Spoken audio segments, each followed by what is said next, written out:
మేషరాశి వారికి ఈ యొక్క పక్షంలో అంటే జూన్ 16వ తేదీ నుంచి జూన్ ఎండింగ్ వరకు 30వ తేదీ వరకు ఉన్నటువంటి గ్రహస్థితి ఏ విధంగా ఉంది, మరియు ఈ మేషం వారికి ముందుగా గ్రహస్థితి కనుక చూసుకున్నట్లయితే లగ్నంలో కుజుడు 21వ తేదీ వరకు ఉంటాడు. దాని తర్వాత 2లోకి మారుతాడు.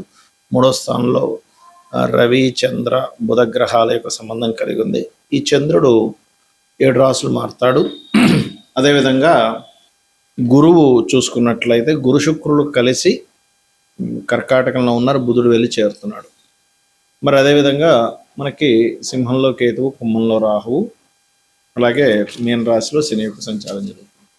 ఈ యొక్క గ్రహస్థితిని అనుసరించి మీకు ఎలా ఉండబోతుంది, ఈ పక్షంలో ఎటువంటి విషయాల పట్ల మీరు జాగ్రత్త వహించాలనేటువంటి అంశాలు చెప్తుంది నేనైనప్పటికీ చెప్పిస్తుంది సాక్షాత్ లలిత అమ్మవారిగా భావిస్తూ లలితాంబిక అమ్మవారి యొక్క అనుగ్రహం మీకు పరిపూర్ణంగా కలగాలని మనస్ఫూర్తిగా కోరుకుంటూ, ముందుగా మీకు ఈ యొక్క పక్షంలో 21వ తేదీ వరకు కుజుడు రాశిలోనే ఉంటాడు. కాబట్టి కొంచెం ఈ ముఖ్యంగా రాశి కంటే లగ్నం చూసుకోండి. 21వ తేదీ వరకు కొంచెం అగ్రెసివ్గా కొన్ని పనులు చేయడము, కొంచెం అగ్రెసివ్గా ఉంటూ ఉంటారు. 21వ తేదీ నుంచి ఎప్పుడైతే ధనస్థానంలో కుజుడు వెళ్తున్నాడో భూమి మూలంగా కొంత ధనయోగం ఏర్పడుతుంది. కాకపోతే కుటుంబ సభ్యులతో కొంత ఘర్షణ వాతావరణం ఉంటుంది. ఈ యొక్క పక్షంలో 16వ తేదీ అమావాస్య తర్వాత రోజు అయినటువంటి 16వ తేదీ రవిచంద్రులు కలిసి 3లో ఉన్నారు. కాబట్టి 16వ తేదీ ఎటువంటి కమ్యూనికేషన్స్ కానీ అగ్రిమెంట్స్ కానీ చేయకండి. అదేవిధంగా ఇక్కడ చంద్రుడు 27, 28వ తేదీల్లో వృశ్చిక రాశిలో ఉంటున్నాడు. కాబట్టి ఆ సమయంలో మీరు వాహనాల మీద వెళ్ళేటప్పుడు కాస్త స్లోగా వెళ్ళండి, అతివేగం పనికిరాదు. ఇక మీకు చతుర్థ భావంలోకి బుధుడు, శుక్రుడు, గురువు సంచారం జరుగుతుంది. కావున 23వ తేదీ నుంచి ఇంకాస్త మీరు ఏదైనా ప్రాపర్టీ కొనుగోలు చేయడానికి కానివ్వండి, ఏదైనా విద్యా సంబంధించిన విషయంలో అనుకూలతకి, మరియు ఒక వాహనం కావచ్చు, గృహం కావచ్చు, ఆభరణం కావచ్చు, ఏదైనా కొనుగోలు చేయడానికి చాలా అనుకూలంగా ఉంది చెప్పాలంటే. కాకపోతే కొన్ని నిర్ణయాలు తీసుకునేటప్పుడు కాస్త జాగ్రత్తగా ఉండండి. రుణాలు లభిస్తాయి. రుణం కోసం చేసే ప్రయత్నం ఖచ్చితంగా లభిస్తుంది. బంధువర్గంలోని మీకు ఈ 23వ తేదీ నుంచి ఎప్పుడైతే బుధుడు 4వ భావంలో శుక్రుడితో వెళ్ళి కలుస్తున్నాడో బంధువర్గంలో వారితో దూరంలో ఉండేటువంటి బంధువర్గం వారితో మీకు వివాహ సంబంధాలు కుదరడానికి కూడా ఈ చతుర్థ భావంలో ఉండేటువంటి గ్రహాల యొక్క స్థితిగతులు కనబడుతున్నాయి. మరియు మీ యొక్క జీవిత భాగస్వామి కూడా ఉద్యోగ సంబంధించినటువంటి విషయంలో చక్కటి అనుకూలమైనటువంటి వాతావరణం అయితే ఉంటుంది. ఇక సైల్నాడ్స్ అనే యొక్క ప్రభావం తగ్గడానికి వెంకటేశ్వర స్వామి ఆలయంలో కానీ, ఆంజనేయ స్వామి ఆలయంలో కానీ వెళ్ళి అక్కడికి వెళ్ళి ఏదైనా సేవ చేయండి.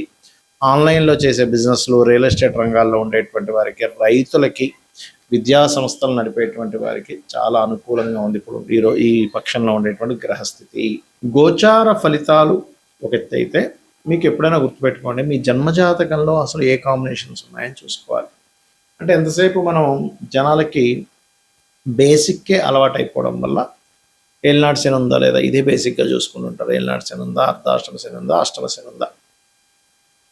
రెండవది ఏమిటి అంటే వీటితో పాటు కాలసర్పయోగం ఏమైనా ఉందా, సర్పదోషాలు ఏమైనా ఉన్నాయా, మాతృదోషాలు ఉన్నాయా, పితృదోషాలు, ఇవి చూసుకుంటారు. ఇవి నేను తప్పు అనట్లేదు. కానీ ఏలినాటి శని అనేటువంటిది ఏంటంటే మనకి ఇప్పుడు ఏ రాశుల వారికి నడుస్తుంది చూసుకుంటే కుంభము, మీనము, మేషం వారికి ఏలినాటి శని, సింహం వారికి అష్టమ శని, ధనస్సు వారికి అర్ధాష్టమ శని. శని ఎప్పుడు కూడా ఏం చేస్తాడు అంటే మీకు ఒకటే గుర్తుపెట్టుకోండి, మీకు శని అనేటువంటిది కొంత ఆలస్యం అవుతున్నా కొత్త విషయాలు నేర్పిస్తాడు, ఒక శ్రమనిస్తాడు.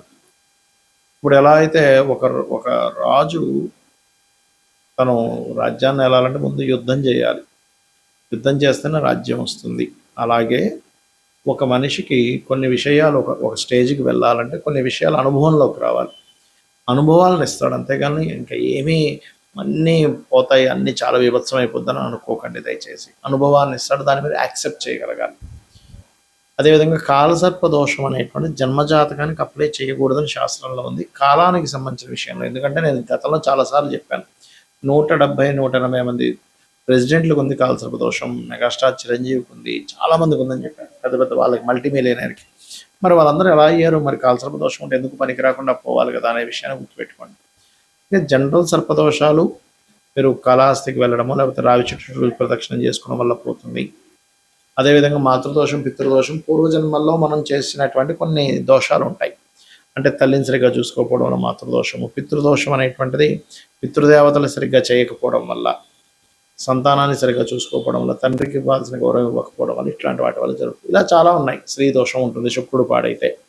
అయితే ఇక్కడ ఏంటంటే ఏ గ్రహం పాడవడం వల్ల, ఏ కాంబినేషన్ వల్ల వచ్చిందంటే శుక్రుడు పాడయ్యాడు, స్త్రీ దోషం. ఏమి కంగారు పడద్దు. చక్కగా సాటి స్త్రీలని, అది స్త్రీ అయినా పురుషులైనా, గౌరవించడం నేర్చుకోండి. వాళ్ళ పట్ల మరలా అవహేళనగా ఉండడం, వాళ్ళని ఏడిపించడం, వాళ్ళు ఏడిచేలా మీ వల్ల వాళ్ళు ఏడవడం చేస్తే మళ్ళీ ఆ స్త్రీ దోషం ఇంకా పెరుగుతుంది. మాతృదోషం ఉంది, ఇంకా మీ తల్లిగారు ఇంకా ఎక్కువ బాధపడుతున్నారు మీ వల్ల ఈ జన్మలో కూడా. అది ఇంకా ఇంకా కొన్ని వందల జన్మలకి కంటిన్యూ అవుతుంది. పితృదోషం కూడా అంతే. పితృదేవతలకి గతంలో తెలియక చేయలేదు, అది పితృదోషంగా వచ్చింది. అప్పుడు ఆ పితృదోష సంబంధించినటువంటి స్వయం పాకం ఇవ్వడము, లేకపోతే ఏదైనా గయా లాంటి ప్రదేశాలను అక్కడ పితృతర్పణాలు చేయడం, లేకపోతే నిత్య పితృతర్పణాలు చేయడం, లేదా అమావాస్య నాడు పితృదేవతల కోసం వదలడం చేయాలి.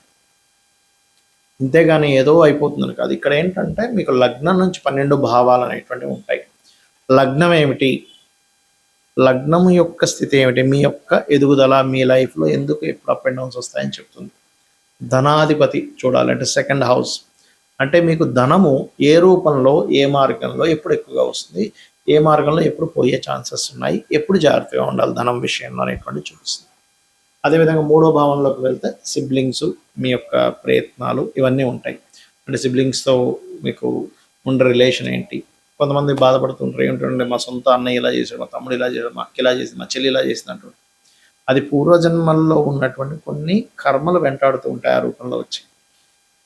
మన కర్మలన్నీ కూడా మన తల్లిదండ్రులు, పిల్లలు, అన్నదమ్ములు, అక్క చెల్లెళ్ళు, స్నేహితులు, దాయాదులు వీళ్ళ రూపంలోనే వస్తారు, గుర్తుపెట్టుకోండి. ఇవి ఎక్కడి నుంచి తప్పించుకోలేరు. ఇంకా తప్పించుకుందామని ప్రయత్నం చేసినప్పుడు రోగ రూపంలో వస్తుంది కర్మ. కాబట్టి మీ విద్యా విషయం, ప్రాపర్టీ విషయం 4వ భావంలోని, సంతాన అభివృద్ధి, సంతానం గురించి విషయాలన్నీ 5వ భావంలోని, రుణ రోగ శత్రు భావాలన్నీ 6వ భావంలోని, జీవిత భాగస్వామి ఎప్పుడు వస్తుంది, అసలు ఎప్పుడు వివాహం చేసుకోవాలి, ఎలాంటి ప్రయత్నం చేస్తే మీకు అవుతుంది, అసలు ఎందుకు ఇంత లేట్ అవ్వడానికి కారణాలు ఏంటి అనేటువంటివి, ఏం చేస్తే మీకు వివాహం అవుతుంది 7వ భావంలోని, ఆకస్మిక సంఘటనలు, ఆయుష్ అంతా 8వ భావంలోని, తండ్రి, గురువులు, దేవతా క్షేత్రాలని భాగ్యభావంలోని, మీరు చేసే ఉద్యోగాలు దశమంలోని, మీరు చేసేటువంటి వ్యాపారాల లాభస్థానంలో, మీరు ఎప్పుడు ఇన్వెస్ట్మెంట్ చేయాలి, ఎప్పుడు పెట్టకూడదు, అసలు మీ పేరు మీద ఇన్వెస్ట్మెంట్ చేయొచ్చా చేయకూడదు అనేటువంటిది 12వ భావంలో ఉంటుంది. ఇలా 12 హౌజెస్ ఉంటాయి ఆస్ట్రాలజీలో. ఈ 12 భావాల్లో ఏ గ్రహం ఉంది, ఆ గ్రహ అధిపతి పరిస్థితి ఏమిటి, పిఏసి అంటారు, అంటే ప్లేస్మెంట్, ఆస్పెక్ట్ అండ్ కంజంక్షన్. అంటే ఏ గ్రహం ఎక్కడుంది, ఏ గ్రహంతో చూడబడుతుంది, ఏ గ్రహంతో కలిసి ఉంది, దాని వలన ఆ యొక్క గ్రహం యొక్క బలాబలాల్లో మార్పులు వస్తాయి. అంటే చిన్న ఎగ్జాంపుల్ చెప్తా చూడండి. ఇప్పుడు ఒక మనిషి ఉన్నాడు, అతను చిన్నప్పటి నుంచి అతని ఫ్రెండ్ సర్కిల్ కానీ అతనికి చెప్పే వాళ్ళు ఎవరూ సరిగ్గా లేక చదువుకోలేదు అనుకున్నాం, కాసేపు సరిగ్గా చదవలేదు. చదవకపోవడమే కాకుండా అతను తెలివితేటలు కూడా బిల్డప్ చేసుకోలేకపోయాడు. అంటే కొంతమంది ఎవరితో అయితే కలవకూడదు వాళ్ళతో వెళ్ళి ఫ్రెండ్షిప్ చేశాడు, దాని తర్వాత అనవసరమైన వ్యసనాలకు గురయ్యాడు, దాని తర్వాత అనారోగ్యంతో ఇబ్బంది పడ్డాడు, ఎక్కువ వ్యసనాల వల్ల. రైట్. అంటే ఏంటి, ఒక మనిషి ఎలా అయితే ఎవరితో కలిశాడో, ఎవరి ఇన్ఫ్లుయెన్స్లోకి వెళ్ళాడో, ఎక్కడ నివసిస్తున్నాడు అనే ఎఫెక్ట్ ఎలా ఉంటుందో, అదేవిధంగా ఒక మనిషి మంచి తల్లిదండ్రులు, చెప్పేవాళ్ళు బాగున్నారు, బాగా ఇంటెలిజెంట్, బాగా చదువుకున్నాడు, మంచి వ్యాపారం పెట్టాడు, మంచి ఉద్యోగంలో జాయిన్ అయ్యాడు, లైఫ్ మంచి భార్య పిల్లలు వచ్చారు, లైఫ్ అంతా అద్భుతంగా ఉంది, మంచి గుర్తింపు ఉంది. అలాగే గ్రహం కూడా పాపగ్రహాలతో సంబంధం కలిగినప్పుడు, దాని పోర్ట్ఫోలియోస్ పాడైనప్పుడు ఆ భావం పాడవుతుంది. దాన్ని సెట్ చేసుకోగలగాలి. లేదా శుభగ్రహ సంబంధాలు వచ్చినప్పుడు ఆ భావం బాగుంటుంది, అదంతా ఫ్రూట్ఫుల్ ఇస్తుంది. ఇదంతా పూర్వజన్మ కర్మ వల్ల వస్తుందని అర్థం చేసుకుంటూ కనీసం ఈ జన్మలో అయినా తెలిసి ఎటువంటి బ్యాడ్ కర్మలు చేయకుండా ఉండాలి. శ్రీమాత్రే నమః.